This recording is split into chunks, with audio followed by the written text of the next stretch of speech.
Abi? So when you are explaining to them, let them know. Ask that such a person that, have you been paying your taxes before? If the person has been paying, give that person that good news that you are likely to be paying less tax. You may not even pay at all. But if the person says, I've not been paying, then tell the person, say, oh, sorry, you go to pay now. So let's move on. We have talked about the personal income tax now. We are talking about the corporate income taxation, how it affects the businesses. We said the small company of 100 to, below 100 million will not pay tax. And the big ones will still continue to pay 30%. And in the law, it has been stated that even the 30% subsequently will reduce to 25%. Is that not going to be a relief? So, tax on capital gain has been harmonized with income tax, and all losses allowed deduction from profit. If you make loss in the sales of your property, and instead of making capital gain, you make capital loss, then to be allowed to recover it from your subsequent profits, unlike before when such is not happening. And businesses reclassified into small and large. We have explained that one. The minimum tax is repealed for loss-making companies. I've mentioned that earlier. Then a mark tax. All these taxes like there are some 1%, there are some 2% before for companies. They are now replaced by a consolidated development levy of 4%. So companies that are making profit, that are large, that are supposed to pay tax, will now pay development levy of 4%. The capital gain tax that I said we are going to talk about, CGT broadened to include digital and intangible assets. So if you have intangible assets, you have cryptocurrency, you have anything that's ordinarily were not seen before. The federal government has engaged the service providers to report all activities of digital assets to government, so they can't hide anymore. Then we talk about individual now tax at progressive and the company the same way.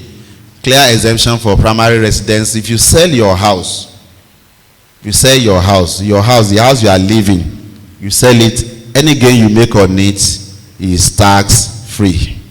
No tax on that capital gain, because it's owner occupier. You are occupying that house.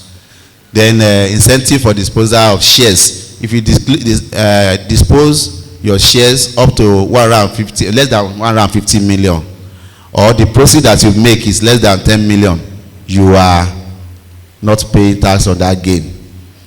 Enhanced reporting of gain, share capital, share disposal, digital assets, blah blah blah. The CGT returns must go along, it must be in line with income tax returns filing. As you are filing your income tax returns, you are telling us what gain you have made on disposal of your assets. So let's go. Sorry. Value added tax. This is the one I was trying to explain that time. The VAT rate remains at 7.5.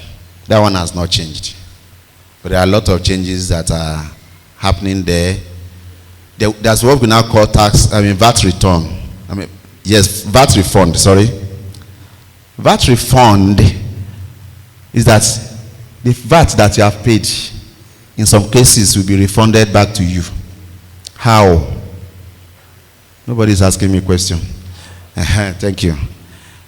You know, some items have been exempted from VAT, like education materials, like baby products, like sanitary wares, like fertilizers and all these things. So the company that is producing these items, they will have incurred input VAT as at the time they are buying the materials. But when they are selling, they cannot charge VAT. And normally, VAT is supposed to be in and out. Your input VAT will be taken out of your output VAT. Whatever VAT you incur when you are buying will be taken out of what you now get as VAT when you are selling. Ordinarily, the output VAT will be higher because you can't sell lower than what you buy. Abi? So that is the way VAT has always been. VAT is not a tax on the trader. The trader is just an agent. I'm selling electronics, and I go to Alaba and bought some electronics worth 5 million. I pay VAT on it. When I get to my shop at Ado, I sold everything for 15 million, and I charge VAT. Now big business that they do now. So I will take the VAT I paid when I was buying. I will take it out of the one I collected when I'm selling. The balance I will remit to government. That is the way VAT has been operating. So if I don't have VAT on my sales and I've incurred VAT on my purchases, have I not made a loss in that area? That's where the reform comes in. And what this reform has said now is that you can apply for the refund and you will get it within 30 days. And nobody will come and audit you. Is that not interesting? We know ourselves now. When I first heard that thing, I said, wow. But later I now saw that they said, look at that box, the one below, penalty, including blacklisting and prosecution for anyone who gave false information for refund. So, as in the digger here and the blocker here. So, everything is a balance. So, I think that is what, so that I can move faster. We have a lot to do. After this, there's going to be a discussion. And that discussion will take some time. All of us are going to participate in it. Informal sector. This will interest many of us here. The informal sector, with this issue of 800,000, you are not paying anything and stuff like that, we send some kind of fear into us that, out of those people that are small people that we're collecting something from. But the law, section 29 of NTA, states that any individual whose income cannot be ascertained or record is not kept in a format that will be acceptable to revenue authority, such a person should be subjected to presumptive tax. So it means that if you are not keeping records, you will pay tax. So, Abi, if you keep record and you can see that, okay, you are within the threshold, nobody is going to talk about it. But if you are not keeping records, we cannot see records, we cannot see anything to show your profits, then by so doing, your income will be subjected to tax. And how do we do it? Let's look at the next one. Tax is assessed on presumptive income basis, mainly for informal sector. Assessment relies on objective indicators such as nature of business, turnover estimates, and industry benchmark. The one that is common to us in this environment is turnover estimates. How do we estimate turnover of a businessman? We have a form. My PIT people will bear me witness now that we have a simplified returns form that we can be able to get some information in this regard. And one simple question that anybody will answer you innocently, say, Mr. Okadigo, like how much do you make per day in your business? That one go one form now say, I don't be small man now. And they make like 100,000 per day. Have you not gotten that information? Now talking now, Abi? We just look and say, okay, do you work on Saturday and Sunday? No, now only Sunday I know they work. Fine. We have 6 days in a week. Multiply 100,000. Gaga. Abi? Then we now apply 1%. We're not going to put it on the tax band. It's not going to be on the tax band. 1% for traders, 1.5% for manufacturers, and if you are into service, it's 2%. That is the one according to our CBA agreement that we have. So, but there's something still waiting. There's going to be a regulation on this. That regulation is not out. We expected that regulation to come out December, but up to now we've not heard anything about it. So that regulation is the one that will give us a very clear picture of how this is going to be done, and we are expecting the JRB is working closely with the minister on that. So harmonization of taxes and levies. We mentioned it when we are talking about the impact. So taxes, multiple minor taxes. There's one language that Taiwo Idele used to call these taxes. The nuisance tax. Nuisance taxes. You know, when you look at, let's look at something like radio and television tax. Radio and television. Radio. Do I even have radio in my house? Okay, I watch television. I subscribe to DSTV. And I'm paying my subscription. Electricity they there. They pay. So you see, it doesn't have weight. Like when you say your personal income tax, your company income tax. So, and when you look at all these small laws, so many of them. So somebody will come and say, come and pay education, come and pay radio tax. And that one will come and say, the smoke that is coming out from your generator, come and pay tax on it. And that one will come and so different ones. Do we know that today, as of today, there's no more consumption tax? Do we know? It is the reform, because we see they get small money from there. At least, no how in a month. Ekirs was getting like 5 million. We're getting about 5 million every month. But we can't get that money again because the law has already said it's no longer existing. Another thing that this reform has given us that you will not see anybody on the road blocking road to say you want to collect tax. This, I know we will have questions, especially from our people in road taxes. We will have questions, so it's going to be part of the discussion. Then, overlapping taxes, our levies, states, federal, or even local governments, there are overlapping taxes. Let me give you one. Fire service.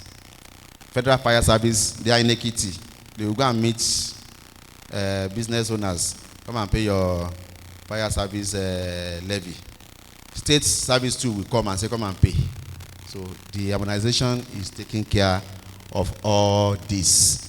Then there are some that are even duplication of tax. So we are taking care of that. So, not to waste our time, we are leaving NTA and we are going to NTAA. I told us earlier that NTA is about the tax, the levies,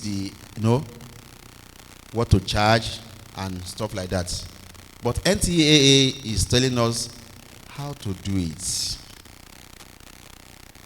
If anybody did not comply, what we should do. Enforcement, how do we go about it? NTAA is telling us all that. And it's divided into 5 parts, 5 chapters. Under chapter 1, we have objective jurisdiction of tax authorities and registration. This is where you see tax ID registration and all sorts. Chapter 2 is talking about returns, assessment and compliance, and enforcement. Returns. How should taxpayer file returns to us? What are the things that we expect to see in the returns? Assessment and compliance. How should we assess? How should we monitor? Enforcement. Yes, people will not just comply. There must be a mechanism for enforcement. But the enforcement we are talking about here is not the enforcement that we are used to. It's not chain and padlock. Chapter 3 is talking about general administrative provisions. Chapter 4 is talking about offenses and penalties. And chapter 5 is talking about miscellaneous provisions. So, key functions of tax administrators. Please take note of this. Very important for every one of us. What are the key functions? What are the key things that we need to do? We're supposed to register taxpayers and maintain a very good database. We're supposed to review taxpayers' returns. They will file returns to us. Are we supposed to just collect the returns and keep? No. We will pick the returns and review. Then after reviewing the returns, the next thing is assessment. You have reviewed the returns. Somebody can come and do self-assessment and submit his tax alongside with his returns. It's allowed, right? But when the person submits, it is our duty to now review that and see if the person actually paid the adequate tax. If not, the action that we are going to take, we shall talk about it. Then tax collection and accounting. If you collect, whatever you assess, you go collect now. Abi? You must collect. But when you collect, you must account. It's just not the others. Okay, yes, I've collected 15 million last month. Fine. How did you keep the record? Is the record available for further operational duties? Because where your work stops, that's where some other people don't start. If you don't keep records, then you are already causing a lot of trouble for the other people that will work on your system. Then we have enforcement and compliance. When the person don't comply, you will enforce. The enforcement stuff will be discussed during the discussion. Tax education and sensitization. This period that we are now is very key. This is very, very key. Tax education, tax compliance. Tax sensitization. Many people don't know what you are talking about now. There are a lot of misconceptions in town. There are so many things that are happening that, seriously, when you hear it from some quarters, even some educated people, I'm not talking of market women and artisans, some educated people will tell you, yes, with this tax law is saying that we should not pay tax again. How now? So, we need to educate them. Audit, investigation, and monitoring. These are our duties too. My people in tax audit department, they understand what I'm talking about here. Monitoring is our work. Everybody is monitoring. You that assess, you will monitor. Abi? Some people will still monitor you. That's why we have ZTOs. They will monitor you. Then, the ZTO will do their work too. Then some people will still monitor them. And chairman will monitor everybody. You can see. So there's no hiding place for anyone. If you don't perform, I don't talk my own. Policy implementation and advisory. Revenue authority, tax administrators, we have to come up with some policies on how the tax environments will be managed. Tax disputes reconciliation. There's no how we will not have disputes. Especially this time around that we are just doing best of judgment. I will not agree. I will shout. But when I shout, it is your duty to calm me down and tell me, okay, no shout too much. Okay, go and bring this. Go and bring that. Go and bring this. But then you tell him to go and bring all those things that he will not be able to submit. You say, okay, let me just pay. You're too much. This is practical. This is very, very practical. It's something that has happened to me several times. So, interagency collaboration. We need to collaborate with other agencies. It's very, very, very important. If we don't collaborate, you know why we have to collaborate? Because the data you have, that we have in internal revenue, and data they have like in a place like Bureau of Lands, is at par, just like this. Why? Somebody is coming to you to say, I am a farmer. And he's coming with one kind of cloth that you will say, Abashe Tokodeni. But if you ask, just take his name, his detail to Bureau of Lands and say, please, help us find this man out. You say, this man? He has 3 houses in GRA. He has 4 at Adebayo. So you now see that if we don't collaborate with ourselves, we are definitely going to have issues because we'll be under-assessing and under-collecting. And the people will now be laughing and say, "She be want to collect money." You know? So, but we are wise. Let us put that our wisdom into practice by collaborating with other agencies that can give us information. So data sharing is very key. We must share data. We just have to. We are already into it, but it's not enough. We need to do more. So,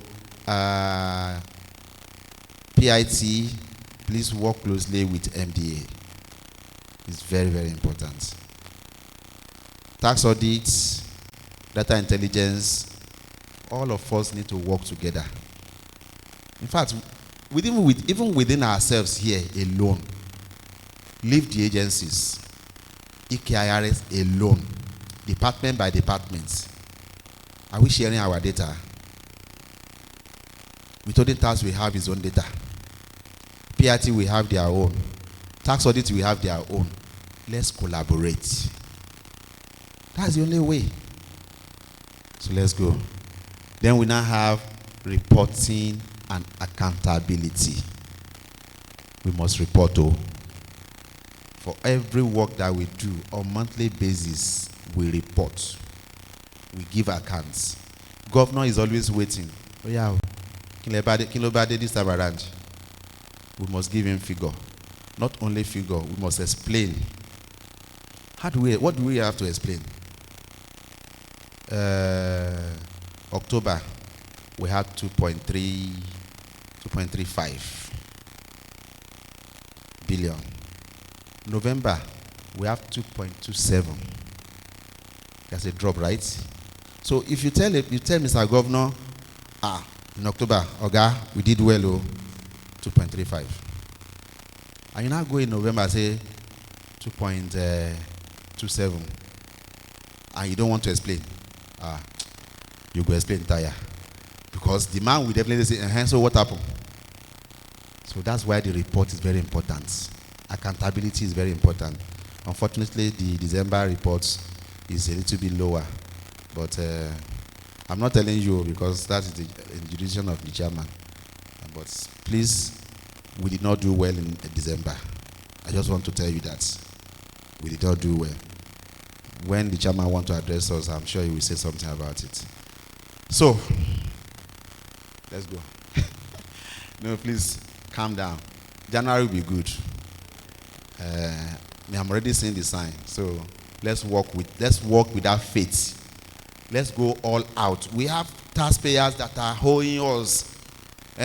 We have defaulters in our system. Why don't we go after these people? Abi, you cannot access now because people are supposed to be filing returns. Abi, for PIT. Abi, no, so? I won't talk more than that.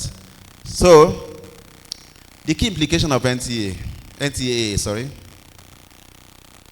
National Tax Identification, Tax ID. Every taxable person, state and federal MDAs, including local government, shall register with the relevant tax authority and obtain a taxpayer identification, which is called tax ID, for the purpose of compliance with tax obligations. So invariably, that one is very key. It's a straightforward statement. Everybody, including MDAs, including states, including local governments, must have tax ID. And what is it used for? It's going to be stated in every correspondence, every transactions that have to do with taxes. I want to file my returns. I put my tax ID. When assessment is going to be done, it will be with your tax ID. When you are objecting, it must be with tax ID. And like that. Then, it will be a condition for entering into any contract with any federal or state MDAs. If you don't have tax ID, the states, local government, or any MDA is not supposed to grant you your request to be a contractor. There's a penalty for that, even on the side of the MDA. If you don't go with that,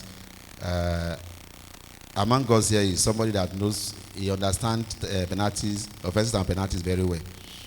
So it's going to be in the discussion, and we might hear more from him. For banking, insurance, and stockbroking, and other financial services, all these people need to have tax ID. Another thing that is very key, when you now have your tax ID, you know the tax ID that we are going to be having now is a unified tax ID.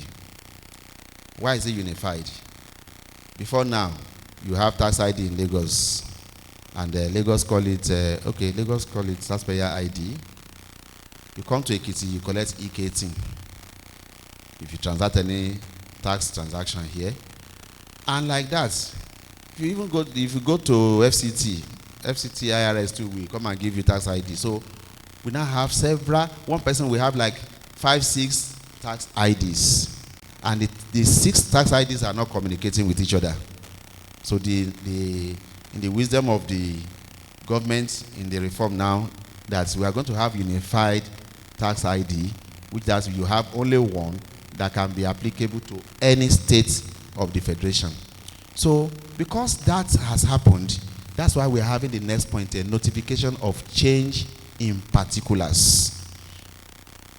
As at the time you are registering in Ekiti, but you have a unified tax ID. On the unified tax ID, when you open it, you now see that this person resides in Ekiti. Now you now relocate. You relocate to Lagos. Yes, the tax ID you have is one. But when you are in Lagos and you did not notify the people, the relevant tax authority in Lagos, they will not know that you are there. Ekiti will be looking for you, they can't find you. Lagos does not even know you exist. It's an offense not to declare. You just have only 30 days after your relocation. Please tell your taxpayers that this is very, very key. So they will have to notify the relevant tax authority that, oh, I've changed my address, or I've changed my name. Our sisters, when they get married, Odukoya now bears Adeyemi. So you need to tell the tax authority, oh, my name has changed, so that they can be able to update their records. Supervision, suspension, the registration and cancellation of tax ID. When somebody who has registered, you have registered for tax ID, you already have it, but your business now has issue. It's not our portion, no. We're just talking, no. I'm an optimistic person. I don't want anything bad to happen to anybody. But the business wants to collapse, or the business is having some issues. Then the business says, okay, I want to cease operation I want to suspend my operation. You need to notify that, yes, me, so with this tax ID, I want to suspend my operation for some time. I will notify you when I'm back. The revenue authority will know. They will come and inspect, and they will stop assessing you, because if you don't notify them, even when the shop is locked, they will come and paste assessment on your door. No, so we they do them. So it's better we they will have to notify us. Please let us tell them. They will need to notify us that yes, something is happening and this is what you should know. Income tax returns for individuals. A return of income shall be filed and in a prescribed form with RTA. Do we know RTA? RTA. Revenue what? Relevant Tax Authority. Please don't disgrace me here now. So, in each year of assessment and without notice or demand, this is very key. It has been in the law before. The returns, it's not compulsory that we have to notify taxpayers to say, come and file your returns. Oh, no. But if we do it, no crime. We are helping them. But if we don't do it and they did not file, the penalty will stand. They can't come and stand and say, hey, but you didn't remind me now. It won't work. So, every taxable person, whether or not liable to pay tax, and whether or not liable to pay tax, that is, even if you are not supposed to pay tax at all, you must file. Are we getting that? Even if you are not supposed to pay tax, because with this threshold and all sorts that we are talking about now, people will say, Shebi me, some woman, why should I file? You must file. If you don't file, there's penalty. Penalty does not know threshold. Then, non-resident person liable to pay tax in Nigeria under Chapter 2 of NTA. A non-resident person that is not living in Nigeria, but have significant business presence in Nigeria, and it has been said that that person must have tax ID. That person too must file returns. Even despite that you are not staying in Nigeria. If you don't file, you get penalty. Income tax returns, individual, section 13. This one is telling us what a return should contain. What a return should contain for individual. A duly completed self-assessment form. When we say a duly completed self-assessment form, that might be saying different things to us. What we know most here is Form A. Abi? We are saying the same thing. Because Form A, you will declare a lot of information. My children. How many children do you have? Which school are they going to? Are you living in your house? Do you rent house? How much is your rent? Then you now say, your business. Okay, my business, I'm a salary earner. This is how much I earn. I do side hustle. I sell wares. This is my profit and all sorts. So you are declaring your income in the Form A, right? So a step ahead of that is to have yourself assess yourself based on the income you have declared, but it's not compulsory.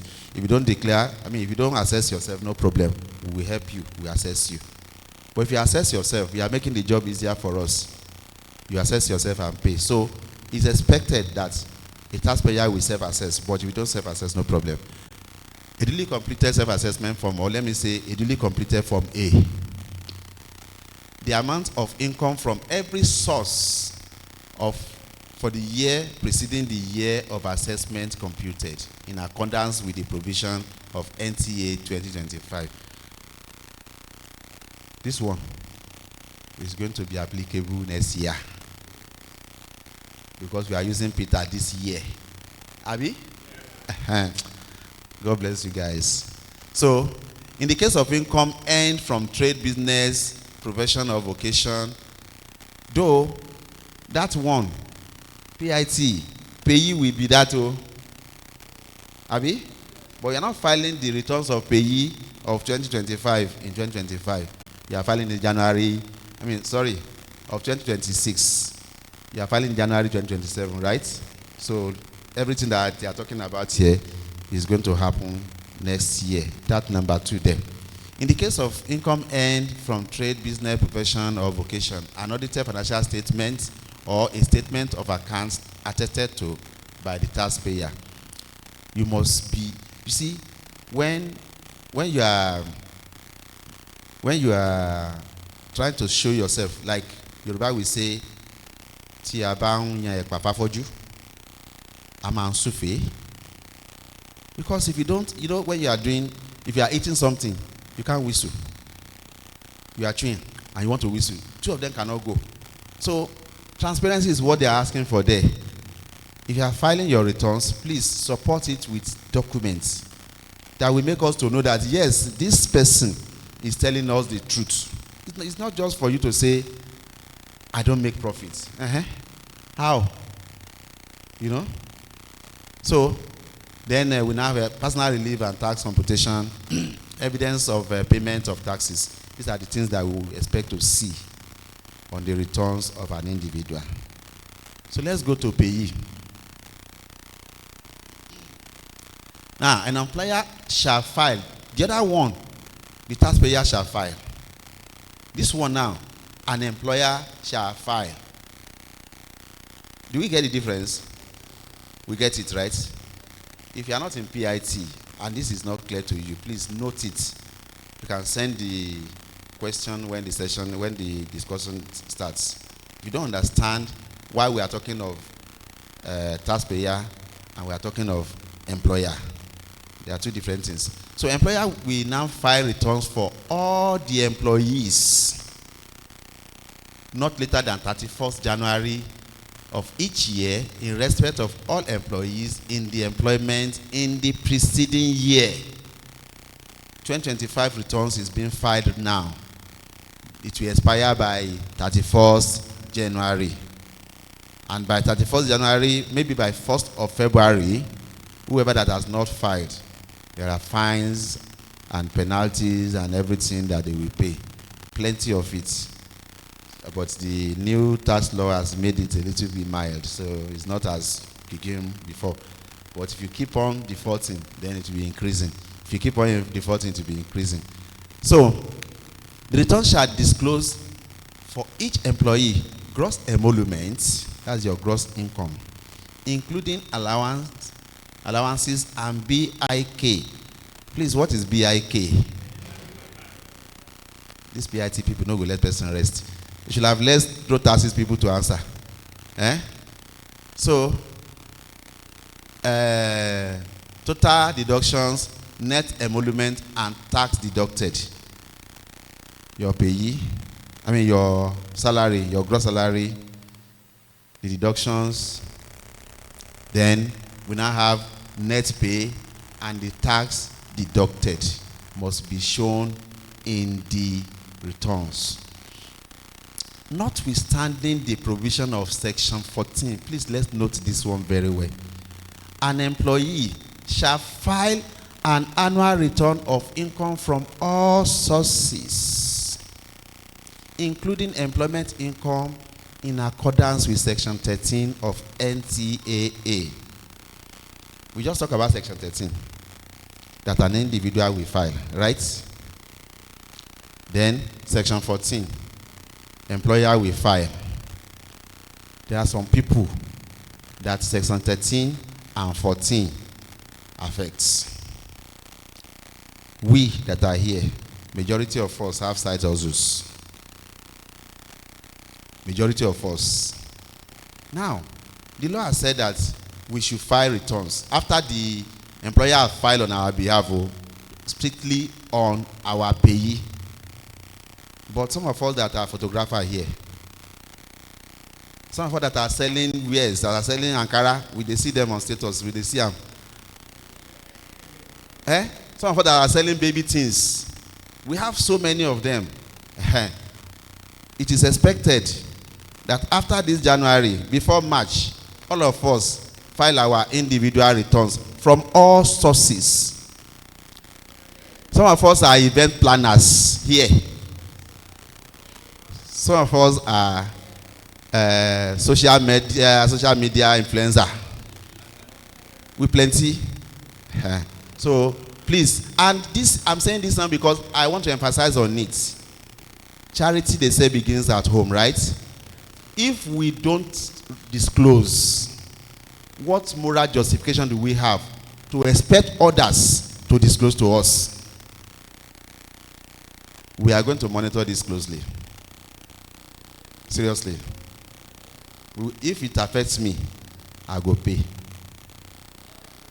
So please, if you are called upon, if you don't file, penalty stands for you, wait for you. I'm not joking here, please. PIT, please take note of that. Everybody must file, yes, including the chairman, yes.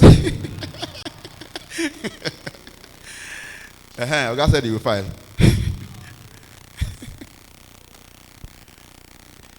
So, let's go. Simplified annual returns, section 15. Because of the informal sector people, are we following? Because of the informal sector people, the Form A that we have might not be suitable for them. They cannot even declare their income. They don't even know how much they earn because they don't have records. So, Section 15 is now saying that, okay, we recognize that the people will not be able to file returns. They won't be able to give us the way we want it. So, it has not granted the relevant authority, especially the state authority, to simplify a return format that will be suitable for the informal sector. Ekiti State has done that. I'm glad, I'm very proud to say that. Have we not? We have done that. We are always the first. Are you aware of that? We are always the first in the subnationals. And we give thanks to our chairman for the leadership that is given to us. We are always charged to be the first. Let me give you one simple secret that you are not aware of. Before the tax reform, before at all, when we were just hearing it like, there's going to be tax reform, our chairman has already set us up to start working towards it. As at the time the law came up, when the bill came up, the bill was sent to the team digests the whole bill, even before it turned to law. And that's why you can see me talking about the law here, because we have already been thinking and working on it, thanks to the chairman. Some states don't even know what tax reform is as we speak now. But we are loaded. And that's why we are sitting down here today. Everybody. Okay. Some of us are admin staff here. When you talk of tax, it's not their business. Their own is to come and ask, Elulapa. But when you get back to your house, your neighbor can come and knock your door and say, Auntie, maybe internal revenue letting share. Please, I don't understand this. Can you explain? Will you not tell that person that admin mumawa? So, that's why all of us, every one of us must know this. And please, even if you're an HR, even if you're an HR staff, I'm saying it, you can be moved to PIT. So, get prepared. I think I'm communicating. So, I've talked about the simplified returns for virtual assets service providers. I told you that these virtual assets, cryptocurrency, Bitcoin, blah, blah, blah, they say it's not visible. You can't trace it. Is that not what they said? But we now have regulatory agency, service provider, that have been registered. So before you can engage in such activities, you must have registered with this organization. So the organization is now asked to file returns. So you can see there's no hiding place. They will have to file returns and they will mention all their customers. This person, no, this is how much he has. So let's get prepared. Return for deduction of taxes at source. When we say deduction of taxes at source, what does it mean, please? What does it mean? Deduction of taxes at source. Withholding tax. Thank you very much. That's where I'm driving at. Withholding tax. So when you are filing your returns, they are telling us here that as you are filing your returns for your income, please file the one that has to do with your withholding tax too.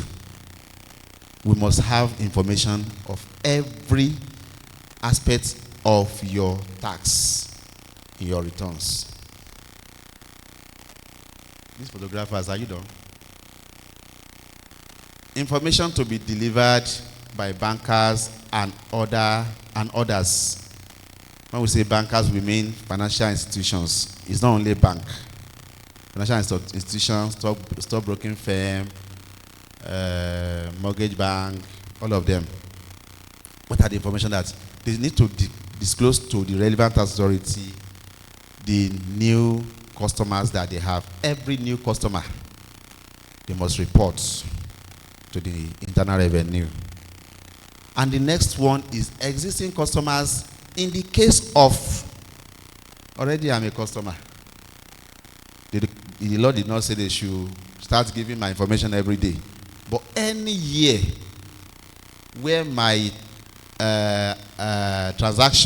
accumulated transaction amounted to 25 million as an individual, they will flag me.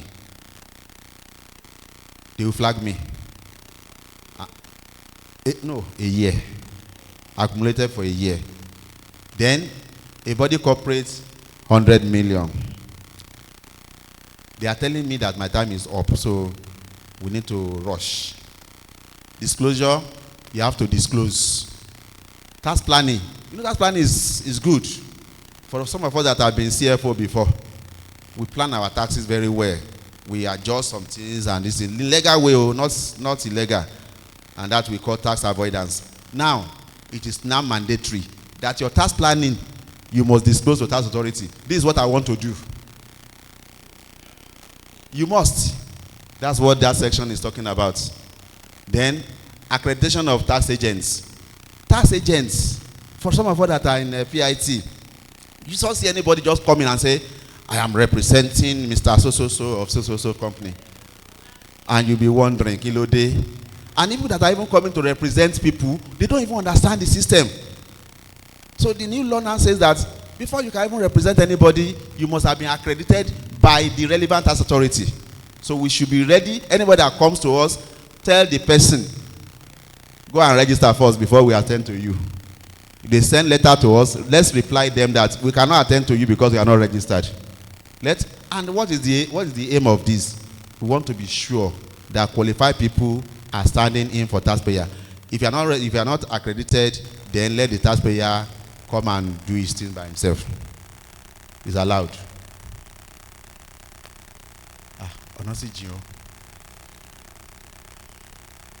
Self-assessment. I don't know. Maybe. Okay, it's just one slide. Let me explain this. Self-assessment of taxable person. Where a taxable person has delivered a tax returns, he has delivered a tax returns. He did not, default in that.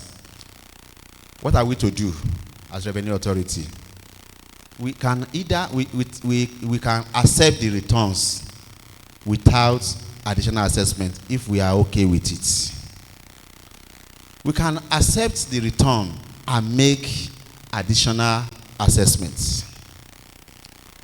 And we can reject the returns if it does not satisfy our requirements and apply best of judgment. This is according to section 34, subsection 1 to 6 of NCAA. So that means that our BOJ they have not stopped us from doing BOJ, but the conditions must be met. Am I communicating? So Administrative assessment, this one too, you know what it means now. It's best of judgment. Then additional assessment too. When we now said, okay, this person did not declare all his income to us, we now give additional assessment up to 6 years. Maybe the person has not been paying tax before, or the person has been calling himself a farmer. We now discover that this man is a manufacturer. We now do 6 years backlog. But if you find out that the person has even committed fraud in the declaration, then we can go beyond 6 years. We can do 20 years. Let him come and explain to us that I just opened 7 years ago. Give us evidence.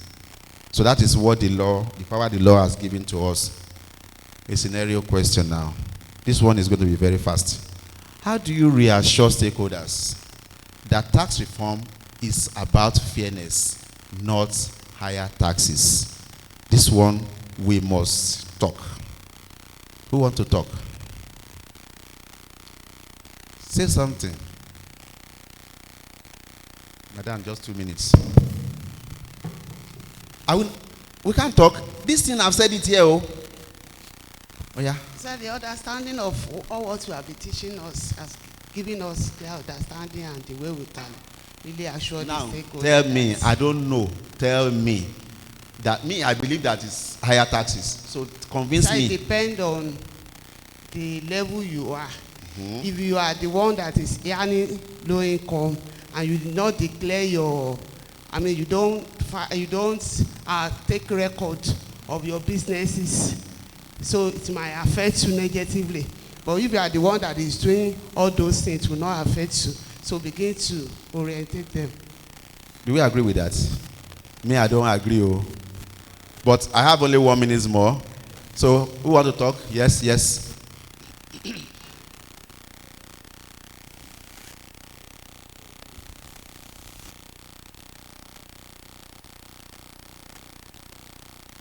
Come and take.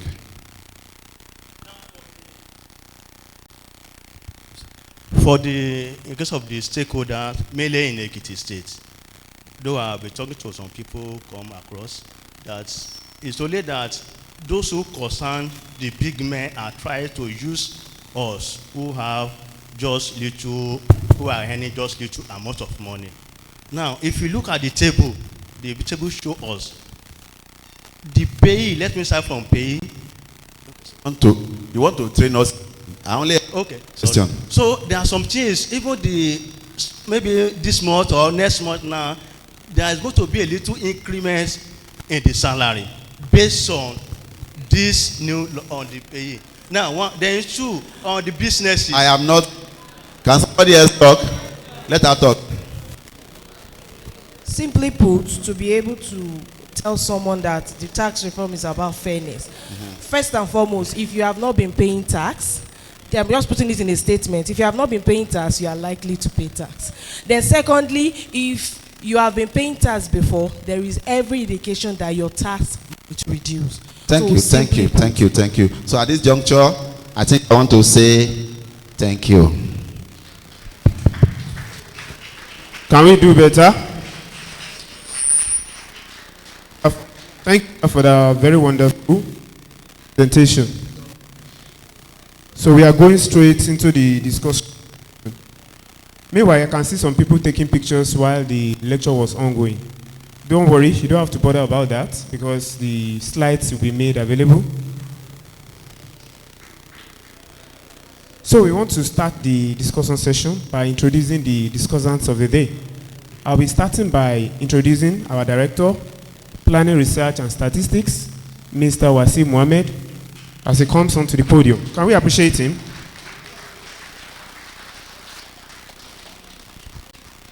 The second discussant of the day is our legal advisor, Mr. Adekunle Bayofati. Can we appreciate him? As well, we have Mr. Olusegun Ogunsanya, the head of Direct Assessment Department. Can we appreciate him? Also, we have the moderators of the day, is Emanuela Akiyemi. I appreciate her. And I'll be the second moderator of the day.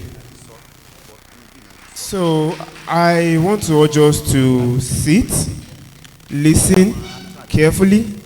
There will be a section for questions and answers. And as well, there are gifts here available because I believe the chairman will ask questions from the discussant as well. So if there are staff members who get any question correctly, you'll be rewarded by the gift. Thank you. No.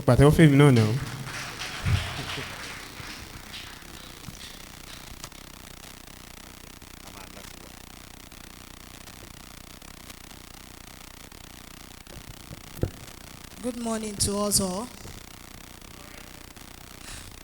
I hope we are all ready to learn. This is another part or another segment of the training.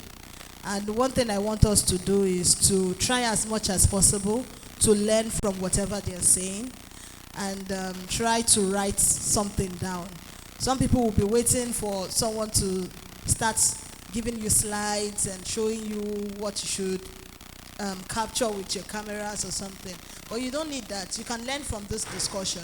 And that is what I want us all to do. So this is how the discussion section is going to go. While we ask our discussants questions, afterwards you are free to also ask questions on whatever they have discussed. Anywhere that seems naughty or that you have certain clarifications on, you ask them. And they are also free to ask you questions too. So it goes both ways. It's going to be an interaction section. Thank you all. So, we'll be starting with you, Mr. Fati. All right. In simple terms, can you explain the changes in the Ekiti State Revenue Administration Law? And I know some of our people are not aware that the old BIR law has been repealed and it's no longer what we should be using. Rather, the law that has been signed, that is as at 23rd December last year. So. Thank you, my learned colleague. I acknowledge the presence of the Executive Chairman of Ekirs and all directors present here and my professional colleagues. We are all aware that the Nigerian Tax Administration Act, which is the procedural law governing the collection of taxes, has been domesticated in Ekiti State. And it is no longer news that Ekiti State is the first state to pass this legislation at the state level. And that is why now we have the Ekiti State Revenue Administration Law. And the use of revenue there in place of tax is because at the state level, the law also governs the revenues of the local government. That's why we use revenue. So it won't look as if it's just about taxes only. Now, basically, the changes are to bring the state law in conformity with the Nigerian Tax Administration Act. There are several provisions which our lecturer, our director has taken us through, and many of those provisions have been domesticated into our own state laws. The former law, which is the Ekiti State Board of Internal Revenue Law 2019, as amended in 2020, has now been repealed. And going forward, if you are writing letters, you're communicating with people, you shouldn't be referring to those old laws again. You have to refer to the 2025 law. I don't know if anyone has seen the copy of the law, maybe the electronic copy. Anybody? No.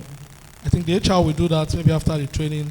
The soft copy will be posted on the group because that is what we need now to do our job. Let me just run through some of the changes that are peculiar at the state level, subnational level. I will not be repeating some of the things in the national acts since it has been talked about.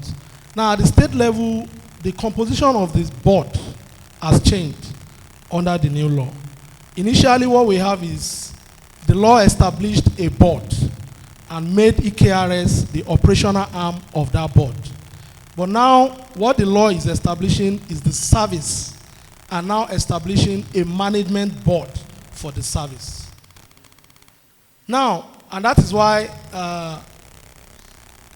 I don't need to, let me leave that part. We don't really, I just want to add that is why you might not be seeing me within the next couple of days as the legal advisor to the service. Under the new law, I have to, the legal advisor to the service will be the secretary to the service, and is no longer going to be seconded from the Ministry of Justice. Now, let me talk about another provision that we need to also be aware of. There is this harmonized taxes and levies approved list of collection. It was actually sent as a bill. It was done by the Presidential Fiscal and Tax Reform Committee, chaired by Tawe Edele in conjunction with the Joint Revenue Board. And they sent that to all the states of the Federation to domesticate it at the state level. So that this issue of duplicity of taxes, double taxation, overlapping of collections by the state and local government can be put to a stop. The Taxes and Levies Approved List for Collection Act has also, it has not been expressly repealed in the law. However, by judicial authorities, it has been deemed to be repealed. Therefore, we might not be able to rely on it going forward. And that's why we now have that new harmonized taxes and levies approved of collection in our law. It is the first schedule to the State Revenue Administration law. In respect to the revenue officers, before you generate bills, the harmonized bills this year, you must go to that schedule. You need to know the taxes, the revenue that have been harmonized at the local government level and at the state level. You also need to be aware that the rates, some of the rates have changed. You shouldn't just go to the template you used last year. You want to generate bills for schools. You shouldn't just go to that template that you used last year and just print it and start serving schools. No. You need to go and confirm and update all the rates in the collectibles before you serve bills, so that you will not be using the old rates in the old law. On the issue of enforcement, we are all aware now that the chairman has the power to sign warrant of district. We also have that in the new law. You need to go through the procedures in the new law for enforcement so that we can make necessary adjustments and changes to our operations. Then we also have the new law has also established revenue courts. It's been in the old law. The new one that is introduced is revenue mobile courts, mobile revenue courts. And the designation of a magistrate's court and a state high court as revenue courts, that one has been in the old law, despite the fact that none has been designated. But the CJ has assured us last year that this year the revenue courts will be designated.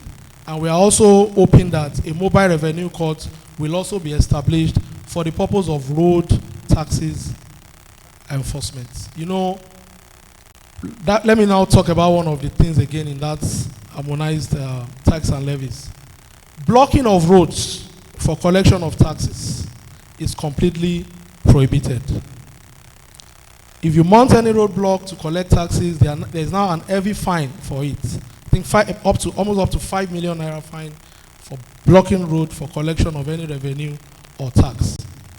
And that is where we need the use of technology to track many of these taxes. You should be able to know by just looking at the plate number of a vehicle, punching it into our system to know whether that person has actually renewed his paper for the year or paid his road taxes for the year or not. The issue of interstate haulage stickers has also been completely, collection of haulage fees for interstate movement of goods has also been completely prohibited, not completely prohibited. I will use the word suspended. It is prohibited by the law, subject to the haulage stickers that will be designed by JRB. And that's why I said I'll say it has been suspended. JRB is going to come up with the rates so that it will be uniform across the country. JRB is also going to come up with the stickers. So going forward, no collection of haulage for now. We're on interstate movement of goods.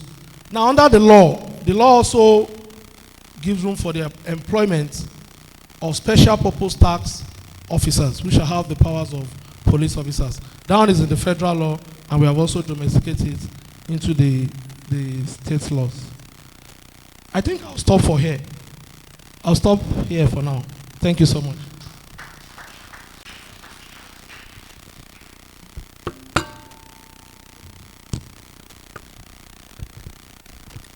Thank you. I just want to speak more on the new law and the domestication, with special reference to the haulage fee.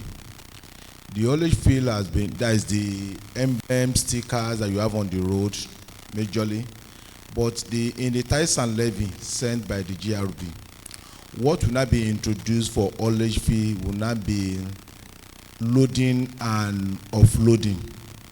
That's what's in the tithes and levy. But the modality for the operation has been said by barrister. That's what we are waiting for from GRB. So it's not be loading, that is the point of loading and the point of offloading. So that's what they'll be using, not that they'll be staying on the major road. And what the law states is that technology should be used to drive it. Thank you.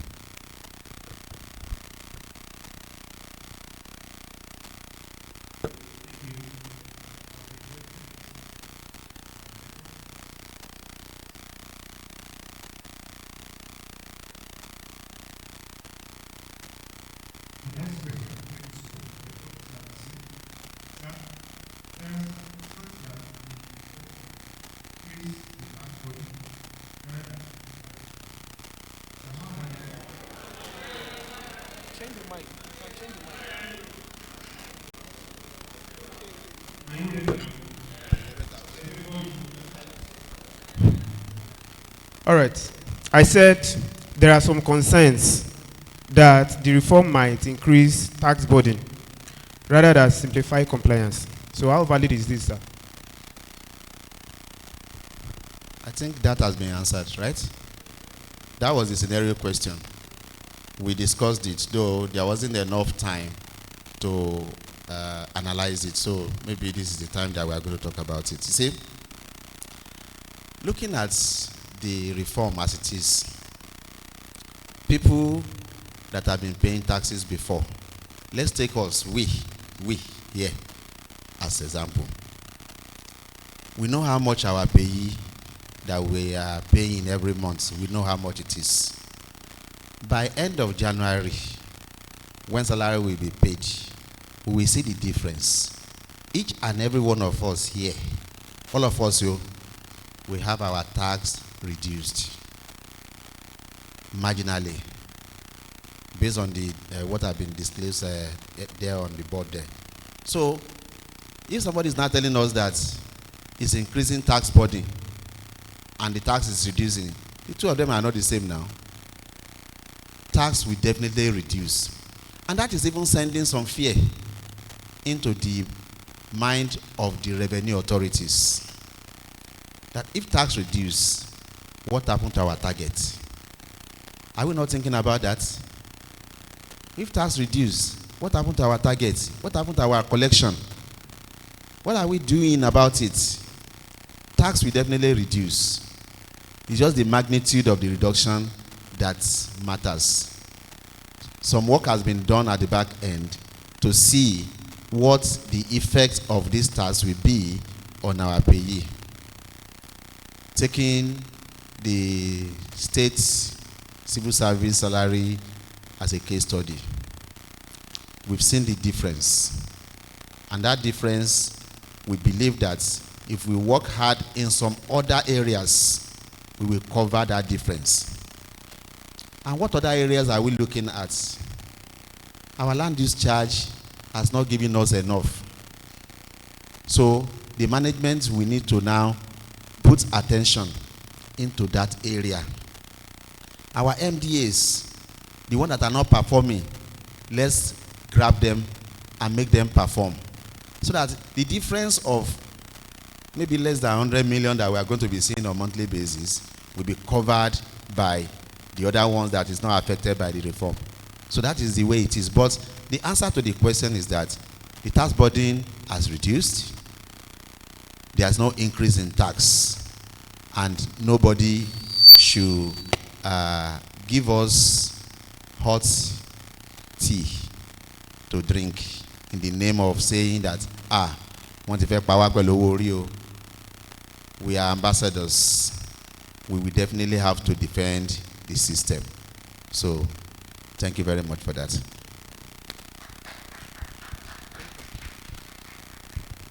Thank you very Thank you, much. sir. In addition to what my Oga just said, we should see ourselves, when director just, during the presentation, he gave some of the functions of a tax administrator. We should see ourselves, one, as an enumerator. Enumerator is very key, one of the key functions of a tax administrator. You see, sometimes you go to the eateries, you go to the mall, the big supermarket, you see some expatriates moving around. Are they resident in Ekiti State? You see some businesses. There is one key thing when I started tax administration in Lagos State that they taught us then is that anything you buy, you must check the address. Is it produced in Lagos State? If it's produced in Lagos State, the next thing is that go and check, is that business on the in our tax net? Let us adopt that. Anything we are buying, even the sachet water, check, is that name in our tax net? Who is the producer, the individual responsible for that? Is he, that individual, is he on the tax net? The business, has it been captured by MDA? So those are some of the things. Let's bring in more. This tax law, it has come to reduce the burden. But main objective is that to bring in those evaders into the tax net. That's some come of objective. If you can bring in the evaders into the tax net, and if you can tax right, definitely our revenue will increase. Thank you.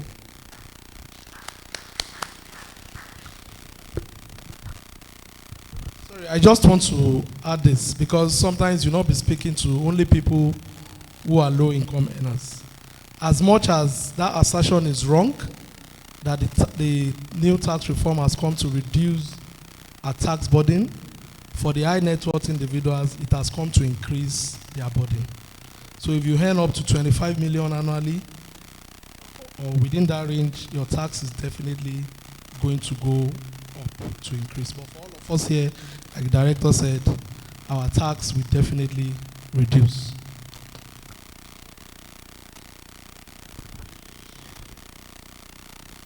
All right, thank you very much.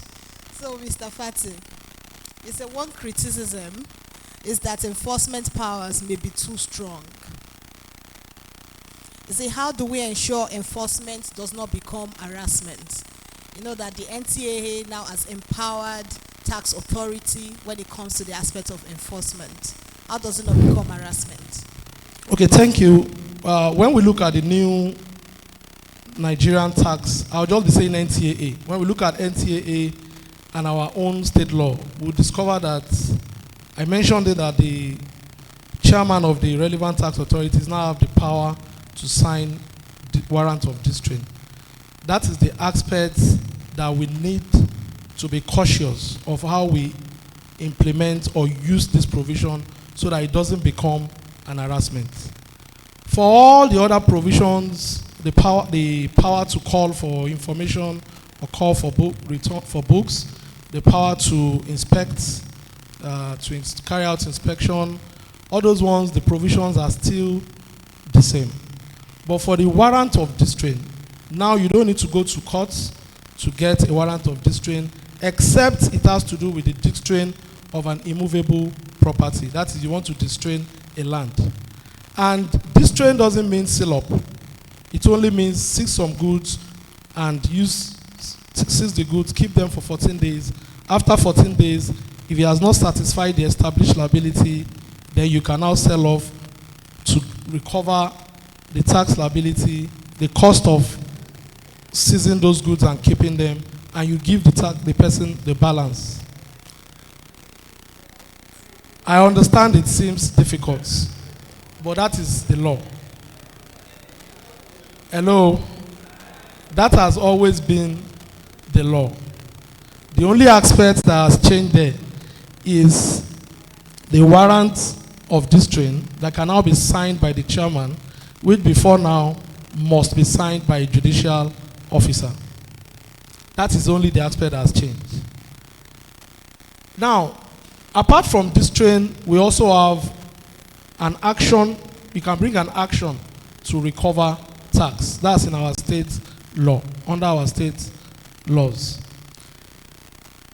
For the distrain, you are supposed to have fulfilled all condition precedents before you can proceed on distrain.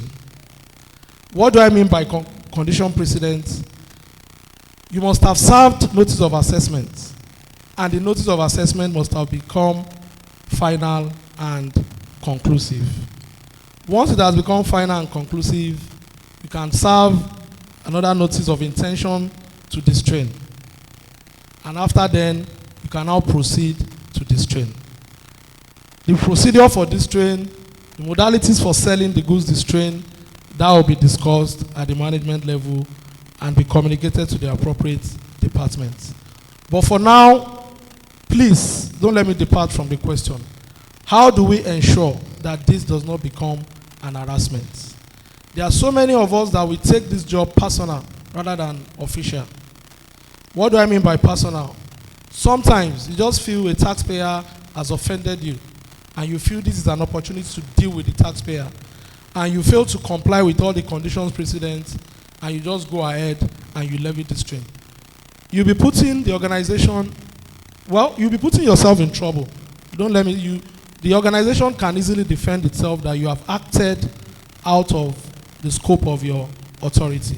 And that's why you might be responsible, fully liable for your actions when you use that provision to harass the taxpayer rather than for the purpose of enforcement. And sometimes, when you discover that the goods the taxpayer deals in, they are perishable goods or goods that can expire, you cannot distrain. You have to go through the other means, which is the action to recover tax. Because if you distrain and we are not able to sell within 30 days, it's 14 days. But the law does not say you cannot sell any time after 14 days. It means you can keep them for 2, 3, 4, 5 months, still waiting for him to come and pay. So if you seize goods that can expire, that will also be that might also be a problem, because by the time maybe you want to sell, it has now expired, you cannot sell, you cannot return, we cannot recover money again. So we have to be very careful. Now, there is also the Office of the Tax Ombud, which has been created to balance the power given to the relevant tax authority and the rights of the taxpayers. Now, the Tax Ombud is just like a mediator who is expected to receive complaints from taxpayers, investigate those complaints, and give recommendations to the relevant tax authority. They do not have the power of the court. They cannot make decisions that will bind the relevant tax authority.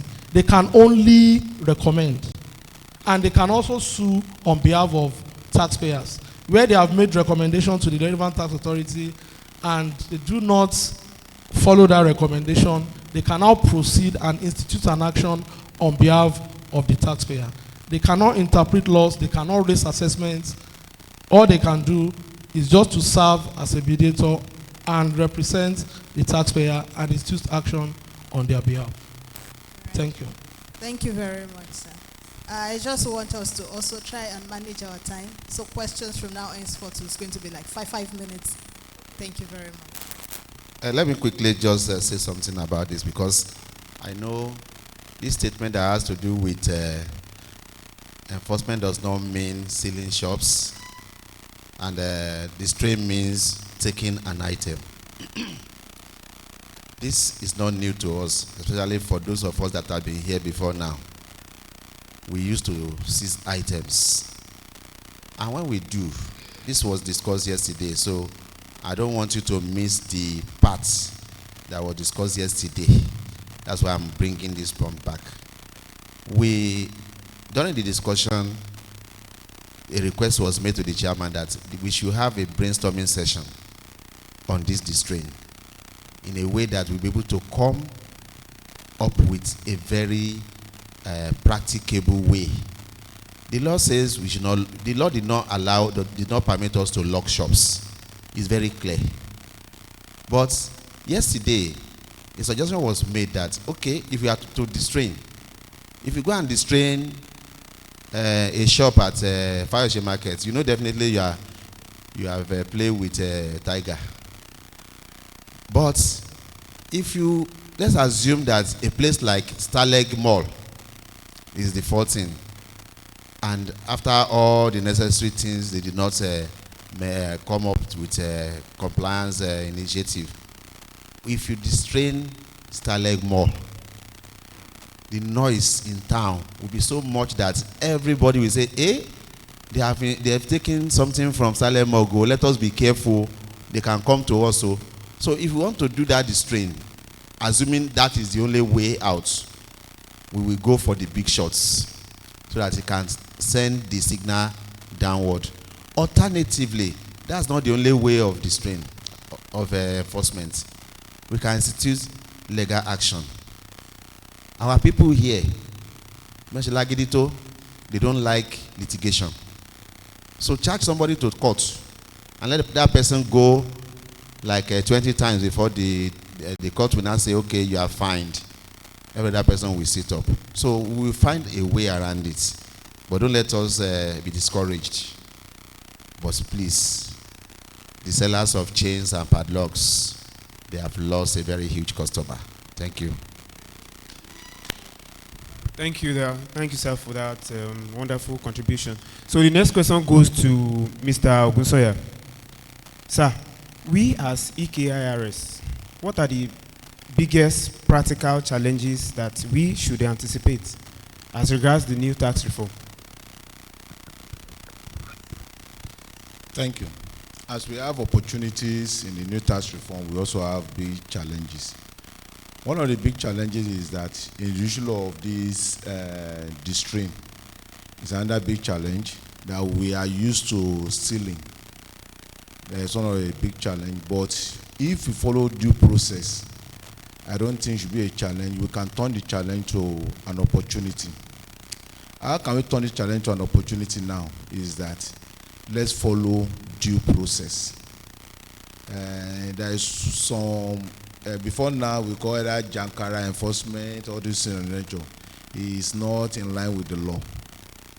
And presently in personal income tax, the duty of personal income tax is not to carry out enforcement.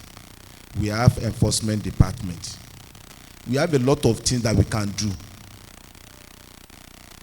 Serve due notice of assessment, demand notice, follow, notice to carry out the strain or intention to prosecute. When it gets to issue of enforcement, let's move it to legal department or enforcement unit. Let them carry on from that particular area in conjunction with the PIT unit. That is the standard practice. PIT cannot serve notice. The same set of department or station, that station will also enforce it. is not the right procedure based on my own little understanding about tax administration. So we have opportunity to go more.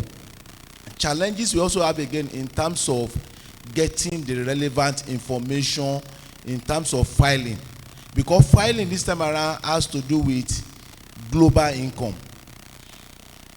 The person we are assessing now, are we certain that is filing his income based on global information based on global source of income?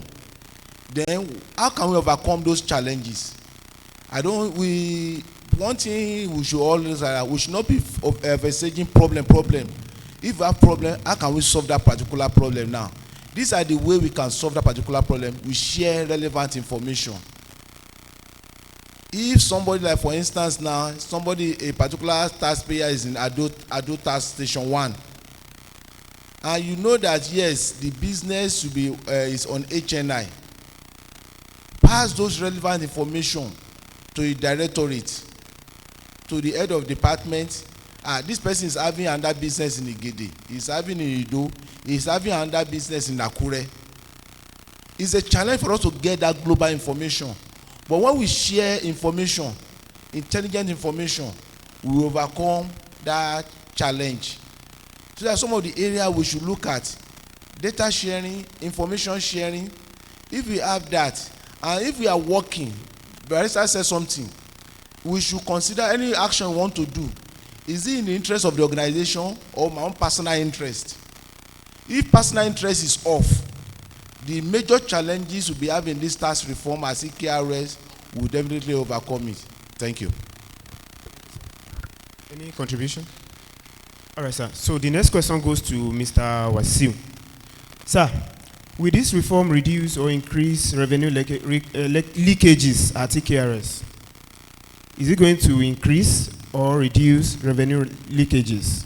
And will it increase or decrease our IGR? And if it does, what should we do differently as Ekirs? Thank you very much. Incidentally, all the questions you're asking me have been discussed, but I will still talk about it. Let's talk about the revenue itself being either decreased or increased. It has been confirmed that it's going to give us a slight decrease, and suggestions has been made. That's what we should do.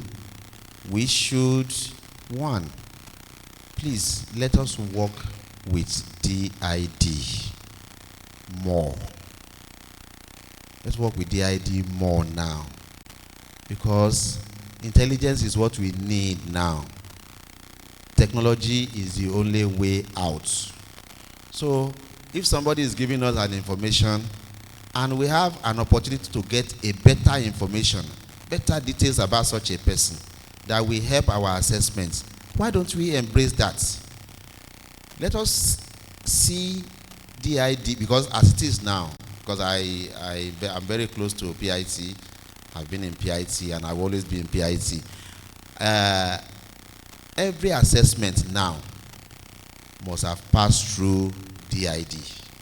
So we must know what this person is. What is the worth of this person before we assess? Not that we will assess and DID will now tell us that this is the situation. We now say, but as the first of any, we have assessed him already. No. If we do that, we'll be able to capture more people into tax now, collect the correct tax. But that is not even the major solution as it is, because we are talking of PIT. PIT, we know that it will drop, but when we expand the band, the tax net expanded, we have more money. That's one. Then we look at the other areas that are not performing, other areas within the system that are not performing, from MDA, even our road taxes. Something needs to be done. Just pass through the town, you will see vehicles that are not registered. You are just everywhere now, just because we are no longer doing enforcement. So the management will do something about that. We suggested something yesterday, but at the back end, because my suggestion then was that we should use the law enforcement agents, like the road safety, the VIO, to capture these people that are, I mean, by the time they now capture them, they directed them to us. They are not doing it because the law says don't block road for revenue purposes. But it did not say we should not block road for criminal cases. Because security cases, if you don't have number on your vehicle, you are constituting security risk. So, but it is not our duty as internal revenue to go and say, okay, yeah, for security, we want to catch people that don't say, no. The people that are engaged for security, let them do their work. By so doing, it will trickle down to our revenue and we have an increase. So, whether it will now increase revenue leakages or increase it, the answer is very simple. Revenue leakages have no place in this reform. Because even before now we used to have some of our staff that are involved in some kind of malpractices, giving fake TCC, giving fake receipts. That has gone, Abi. But if we still have anybody within the system that is doing that we don't know, the law is very clear. Apart from what the internal revenue will do, if anybody is caught practicing such illegal action, one, there's administrative penalty of how much, Oga? 1 million naira, and the person might go to jail for 3 years, and the person might even be charged for both. You can have 1 million naira fine and go to jail. Then, before that person will go to jail, the person must have been dismissed from Ekirs. So it's double wahala. So there's no revenue. The system is going to be so transparent that everything will be seen clearly. So revenue leakages, but please let us sit upright. Let us sit tight and ensure that we just embrace integrity and make sure that everything that needs to come to government comes to government. Revenue leakages can happen anywhere. I don't want to go deep, but we know, all of us, we know, we understand. Thank you very much. Thank you. I want to add something about the leakages at the state level. We all know that we have adopted electronic means. We have automated almost all our collections, even before the new state law was passed. But there is something in the new state law now that has also been criminalized. Even at the local government level now, the issuance of handwritten bills, payments into accounts that are not in the name of the local government or the state designated account is now also a crime. I might not want to mention some particular MDAs, but we still have MDAs in these states that they still write bills with their hand.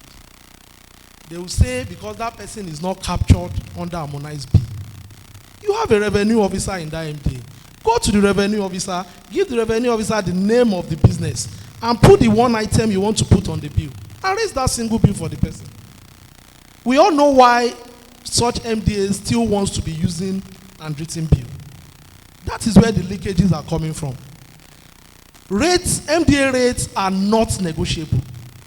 They are fixed in the law. So by the time you write 50,000 where somebody is supposed to pay 20,000 in the law, you are giving room for negotiation. That is what, even before the law reform, SEBA, there's this program of which the state government is subscribing to, State Action on Business Enabling Reform. It's a World Bank grant project where they give loan grants to states. It's not grants, it's loan. Anyway. But they give certain criteria or conditions the state must meet before you can benefit from that program. So under that program, states are mandated up to the local government level to automate all collections. So if you still see a particular ministry or MDA that will still be hiding under the fact that since you are not serving somebody harmonized bill, that is why they use hand to write the bill and serve. Please escalate it. Escalate it. It is our responsibility. It is the responsibility of EKRS to collect revenue, not the responsibility of MDAs. MDAs are only collaborating or acting as delegates of Ekirs. So if we keep quiet, it means you are a party to it. That's just the truth. There is no revenue officer that will be exonerated if your MDA, the MDA you are in charge, is still issuing handwritten receipts, or they are still collecting some money into some accounts that are not government accounts. So leakages for me with the federal reform and the state reform is gone completely. Thank you. I'm sure some of us would have questions that you want to ask. Kindly write down your questions, give it to the HR personnel, they will collect it from you. You can do that now. You can start writing out your questions. Thank you very much. Thank you so far for the contributions. We are so grateful. And I hope we are all learning. All right. Mr. Fata, this question is for you. You know that some of our staffs, especially those who are outside Ado Ekiti, they would have to interface with people who run small businesses or the market women or market men, as it might be. And they would need to speak to them regarding some of these tax reforms. And they are the ones that would actually raise noises. They are the ones that would have one issue or the other. It's always those people who are small business owners. They are the ones that peddle around the wrong information too. So, if you had to explain this reform now to a market trader or a small business owner, so that many of our staffs who are seated here would know how to present their cases, what would you say to them? Just a few minutes. Okay, thank you. If I have to explain the tax reform to a market woman, a market trader, in simple terms, I'll let them know ìrọ̀rùn ti dé, that they might not pay any tax if they keep records. And the reason why I add if they keep records, when the director was speaking on the slide, he has analyzed presumptive tax regime. So I don't need to waste time or go into that. The presumptive tax regime, he has explained in detail. Those who are not keeping records because of the nature of their business, and those whose annual turnover is below 25 million and they are not keeping records. Now, if they don't keep records, there is no way you can ascertain that they have not earned more than 800,000 on their business. And that's why I added that caveat. Because if you just think low-income earners have been exempted, Alata, Oniyo, we have been exempted. No. You need to explain further to let them know if they don't keep records, they might still have to pay tax under that presumptive tax regime, which is now taxing their turnover and not their income. You know, we cannot ascertain their income. That's why we want to tax their turnover. And when you look at it at the end of the day, their income might actually not be up to a taxable income. Might not be up to 1 million. Because when you add deductions, that 800 is actually looking like 1 million. By the time you remove deductions, you have 800. So that is one. Secondly, I need to enlighten them that exemption from income tax is not exemption from local government rates, market levies, or other MDA's rates, if it is applicable to that particular business. I also need to tell them that they still need to pay development levy. I think development levy is Owo Idagbasoke. Income tax is Owo Ori. So while you are exempting them from Owo Ori, you let them know they are still going to pay a token annually, one-off, as their development levy, which I think the minimum now is 1,000 in the new State Revenue Addition Law. So you have to look at the particular category of persons you are talking with to look at their rates to know what they are supposed to pay. And when director was talking, he said we need to look at other areas. Let me tell you the truth. The shortfall that this exemption will bring about, if we are able to get development levy from every resident in the state, you'll be surprised that it will cover a little of it. we are talking about those that are not in the tax net at all before. So by the time those people, even if they are not going to pay tax, like even if they are not earning up to 800, if we can still bring them in, people who paid out development levy voluntarily, they will look at 1,000, 2,000, okay, that one is even better. So they still need to pay that. Now for the small, have I answered your question? Can I stop here? Or I don't want to.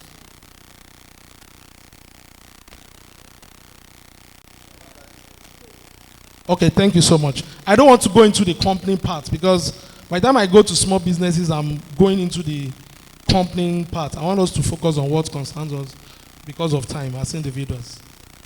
Any contributions?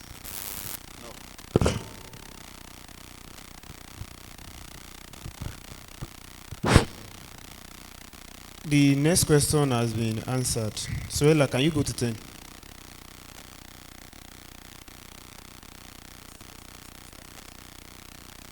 Okay, do you have questions from the audience? Contributions? Okay, this one, okay. Please. Okay.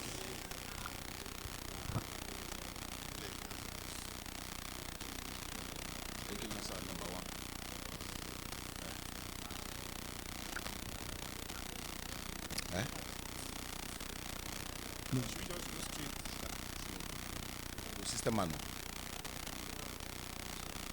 Okay.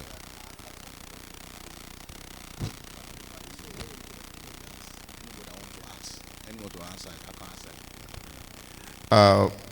We are seeing so many questions just trooping into to us here. We don't really have much of the time.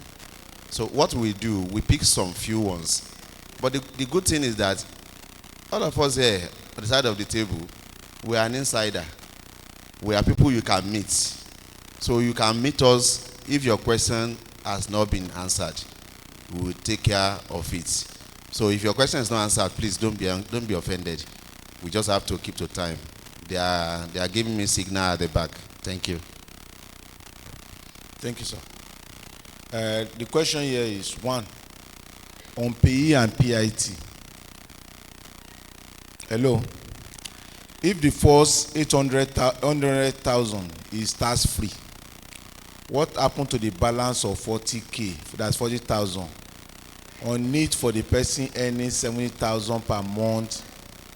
For somebody earning 20,000 for 70K per month, is 40,000 not taxable?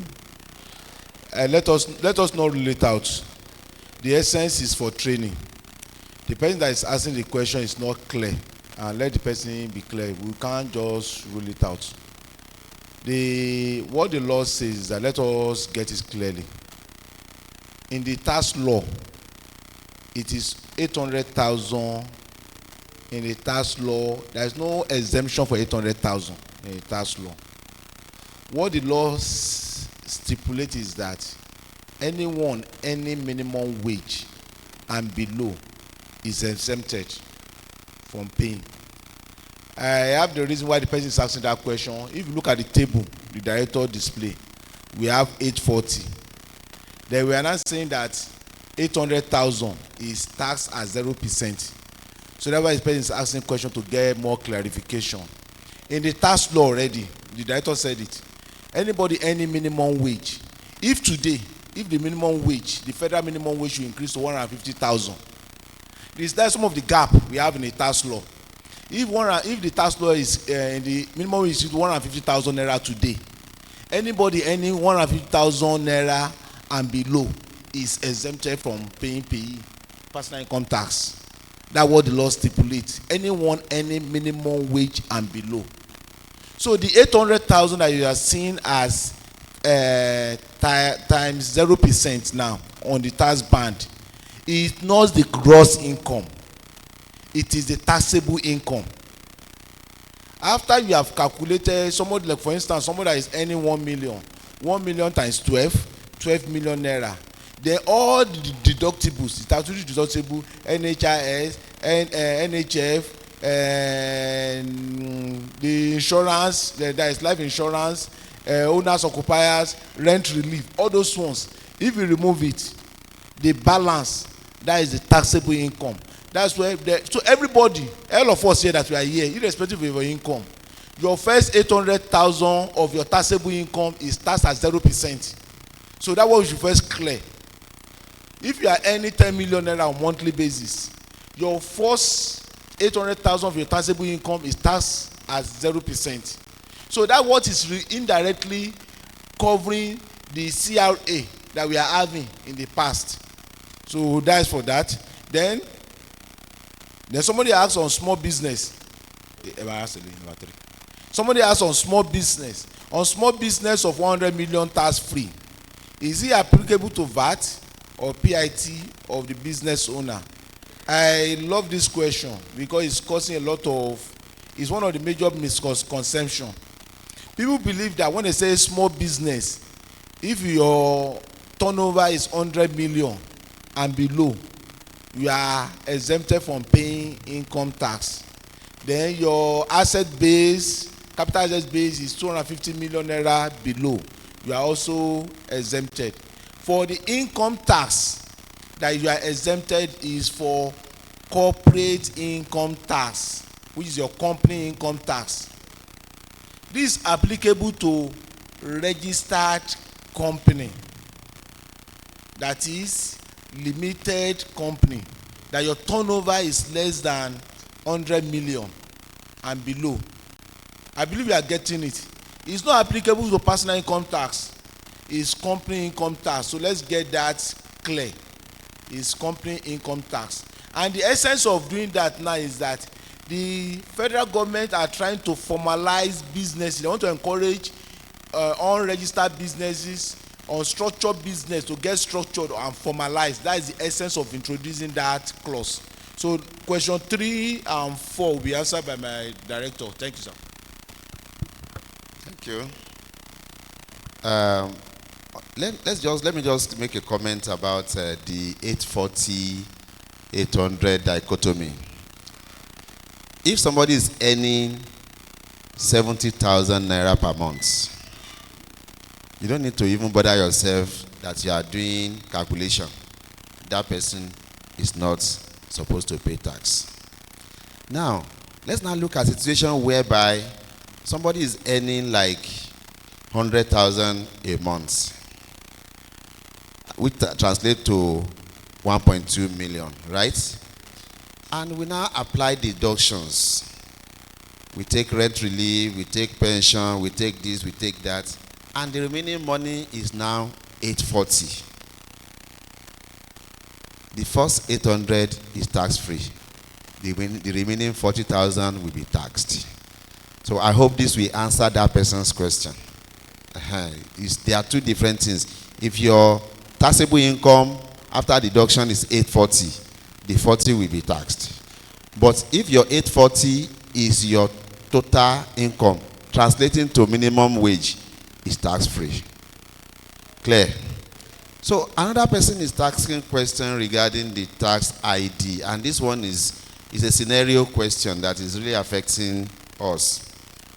The person said, if there's a tax ID that is harmonized and we are supposed to be using it, why are we still using E18 when we are filing our returns?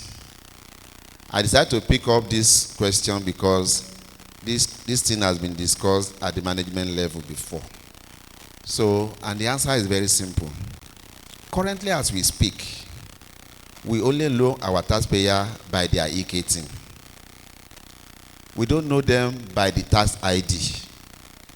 So the decision of the management is that when they are filing the returns, they will state their E18 and state their NIN, and if possible, state their tax ID so that we can be able to merge these together. If somebody is giving us a return and is putting the tax ID, seriously, we might not be able to know that person because we don't have that record yet. The record that we're supposed to get from the JRB is not yet with us. So on that note, we will still be using the E18 parallel to the tax ID. I think that we answered the question. And NIN. Now you see, NIN generates tax ID. Who has done that on his own there? NIN generates, it's just a kind of, you use your NIN to retrieve your tax ID. It's already there. Now, if we have your NIN and we have your E18, are you getting me? We can go to match this together and use it to get your tax ID when we get the details from JRB. But I think Madam Yemisi, we want to say something on this matter. Because the sign language you are giving to me, I don't understand it. Okay, that's just the issue. We are requesting for the E18 because we want to be able to match the other details with the E18. That's the answer to that question. Somebody say I should talk about the rent relief. And example, the person gave an example. Example of staff on grade level 7, step 2. Will not receive same salary. What the person is trying to say is that you have 2 staff that is earning the same amount. They are on the same level. But because of rent relief, if me, as one of the staff, I'm paying rent 500,000 naira, and the other person on the same level, his own rent is 1 million naira, by the time the relief is applied, we will not earn the same salary again, no. Abi? So that is it now. It's just based on the relief that you get from rent. Who pays more gets more. Who pays less get less. So that answered the question. I don't think that is an issue. But if you want to be earning the same salary with your level, then pay the same rent that person is paying, so that you can be on the same page. And this issue of rent relief is not only about the rent, the relief, or the salary that the person is going to collect. When you want to claim rent relief, there are criteria. So you must submit details of your rent, which will include the name of your landlord, the E18 of your landlord, so that at least if you cannot get money from you, we are dropping money for you, landlord will now pay the difference, because landlord has been hidden before. Is that do we get that? So it's not automatic. Oh, you don't just get rent relief. You will get rent relief when you give details, and the details is going to be useful to the internal revenue. Thank you very much.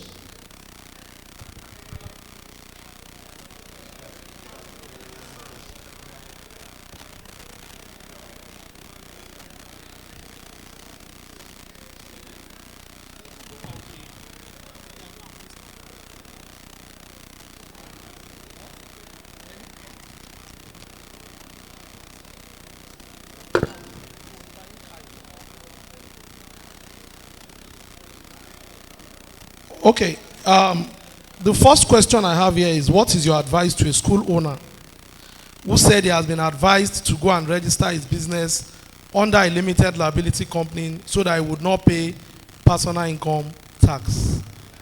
How? To me, it's putting, if you go and register your school as a limited liability company because you don't want to pay personal income tax. Personal income tax is different from company income tax. Directors and shareholders will still pay personal income tax, and they will end up paying company income tax. So it's double jeopardy for that person. And if you know, company income tax is taxed at 30%. The highest band on the personal income tax is 25%. So why not stay on your business name and pay 25 and pay according to the tax band? If you don't even make up to 20 that they are looking at, and the 100 million will exempt them from income tax, from company income tax, but they will still end up paying personal income tax. Because at the end of the day, if the company has made income, who owns the income the company has made? It wouldn't be shared as dividend. Would they keep it? Would they keep keeping it there? It will be shared to the shareholders now. The directors will be paid. So at the end of the day, you still pay the personal income tax, even if you are trying to avoid, because of the the threshold, fine, you will not pay company income tax, but you still end up paying personal income tax. That will not take you outside the jurisdiction of the state's SRS. Then the other question, did local government rate authorities still have right to collect money from taxpayers because they've been disturbing market counter 100 naira since beginning of the year 2020, and they have not been collecting loading permits?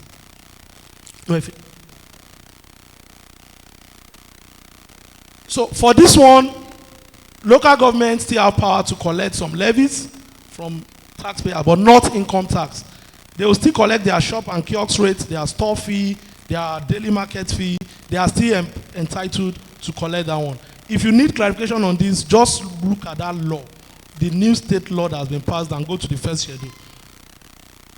Then, development levy is one-off annually. Why do salary earners that also own a business still pay development levy? Why paying for his or her direct assessment, despite that it has been deducted from the salary for that particular year? I think this one has to do with when somebody who has a business wants to collect TCC and is being asked to pay development levy, and is also a salary earner, and he has paid once as a salary earner. This is a bit technical. I don't want to make a categorical statement that he's supposed to pay only one. I don't want to make that statement. And the reason is this. For his salary grade or level, he has a development levy, an amount.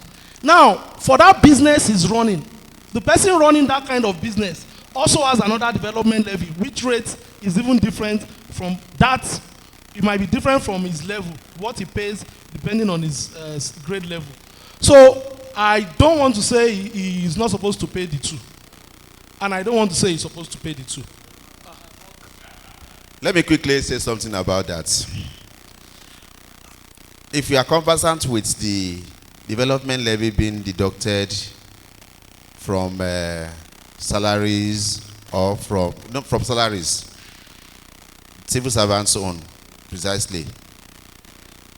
For every one of you who has been a civil servant before, have you seen your receipt of development levy before? So if you want to get something, the receipt is not there. They pay the money in bulk.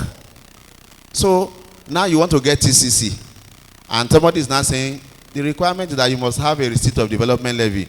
If anybody now complain on that, I don't think there is any, that person does not have any points, because you just ask that person to go and bring the receipt of the one you paid in civil service. It's as simple as that.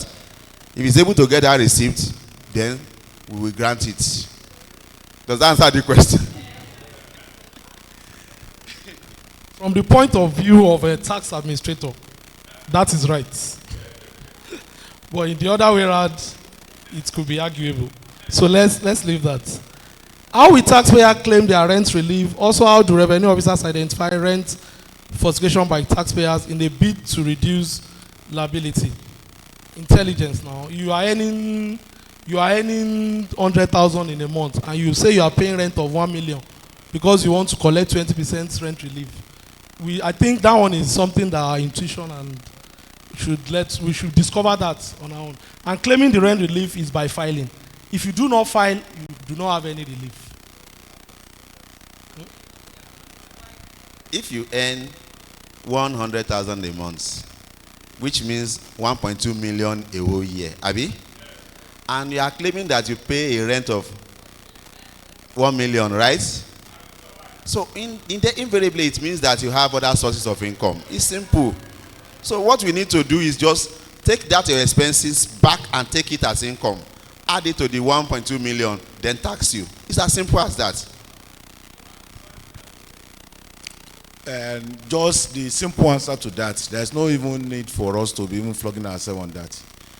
Go and reach offenses and penalty for providing false information in terms of either tax refund, VAT refund, or false declaration. You are putting like all this rent relief, you are giving fake information. The penalty is 1 million naira or 3 years imprisonment or both. So if you want to claim maybe something that will not reduce your tax liability, maybe irrespective of using that 500,000 naira, you have the maximum. And I doubt if there is anybody that is in Ekiti State, internal revenue, that we have that maximum. If you just, the fraction that you will reduce may not be more than, in a year, may not be more than 10,000 naira, 15,000 naira. And you just, because you go and doctor document. For counterfeiting document is under criminal offense. And I want us to understand that any act we commit as an offense under the tax law, our learned ogas can confirm that again. Any act you commit under this Nigerian Tax Act is a criminal offense. It's not civil offense. Criminal. Am I right, sir? So it's a criminal offense. It's not civil. So we should be careful. One is either in helping somebody or in helping ourselves at the expense of the tax authority. So the question here with me is that, can someone who has a business in multiple states pay through a single tax ID, as he has business in Lagos, Ondo, and Ekiti State? That is the essence of the national tax ID. The essence of the national tax ID is that to harmonize all information. It's just like having a bank account. You can open an account in Ekiti here, deposit your money in Ekiti, go to Lagos and deposit, get your withdrawal everywhere. Irrespective of any state you pay. But however, the issue of residency is still in place. Residency rule is still in place for your income tax. But you may also have some business, like now you may in Ondo, you want to pay in terms of levy in Ondo, you want to pay in terms of rate in Ondo or Lagos levy rate, but your personal income tax, it is where you reside, your area of residence. That's where you pay your personal income tax. Then the second question is that, what is the role of third party tax agent like bank? Taiwo Ojele say it is individual. If individual fail to pay PIT, his bank account will be put on post no bill. That is misconception. It's a misconception. No tax authority, our legal people can also confirm that, if I'm right. No tax authority can just single-handedly write bank that they should post no debit that on that particular person's account. It must follow judicial process. That is, and if a lot of misconception that is happening is that, like this morning, I just rushed to the market to purchase plantain, and I told the woman that 2,000 naira plantain that me the cash she can transfer. I was talking about transfer. Mama jawo mi ni o. I just laughed. I'm like, even go here, gonna say is just misinformation. She now said one thing. Okay, narration see. That's fine. Narration see. So if you are looking at issue of bank issue, it is when every process has been carried out. Like now, somebody objects, which we are doing presently. If you object to a tax liability that you have this, the tax authority can request for information, supply relevant information. In the course of supplying relevant information, they can ask for bank statement, ask for detailed account. In the process of scrutinizing you, and even though when you don't pay, a court has given judgment. A court must give judgment. If you go and read tax law, there must be a judgment from when it is final, conclusive, and judgment has been given in respect to that. Now, that is when they cannot say, okay, lien to an account. It's not that they will just tax authority will just wake up that they should go and place lien to an account directly. No, there is a judicial process. It's not a direct order. Thank you. We are going to round up this discussion in the next 10 minutes. So whatever question we can be able to answer in the next 8 minutes, we will stop answering questions and declare the session closed. So, Barrister Fati. Now, the question here is, with respect to ticketing for motorcycles and motor vehicles, has the new tax reform abolished it or harmonized it? This is part of the collections that I said you have to look into our own state law to know the provision on this. Going forward, the state government, that's the Ekirs, will be the one collecting these taxes, and it will be shared with the local governments. Daily ticketing is still in the law. It has not been removed. But local government cannot collect, and state government will still collect. So in the new state harmonized tax and levies approved list of collection, what you see there is the collecting authority is the Ekirs with the power, with the sharing of the revenue with the local government. And this question is, I read that people into agriculture will only, we have tax holiday. How true is that, sir? Okay. Now, this is in respect of only companies that are into agricultural business. And if you deal in crop production, livestock, all these agro allied processes, you will be exempted from paying company income tax for the first 5 years. I repeat, it has nothing to do with personal income tax. It's in respect of company income tax. If you place yourself on a salary, if the shareholder gets dividend, if the directors get their fees, they will pay their personal income tax. Then, on the issue of MDAs collecting revenue into individual MDAs accounts, rather than IGR accounts, all in the name of revolving accounts for running of such MDAs operations. What is your take? I have said it here. It is possible that there are still some MDAs authorized by the state government to collect certain fee in some accounts that are not the main IGR accounts. I think I have an example of such accounts. If you are applying for allocation of land in the Ministry of Lands, there is a money you pay into the IGR account, and there is one money you pay into another account. That one is valid. That one is valid.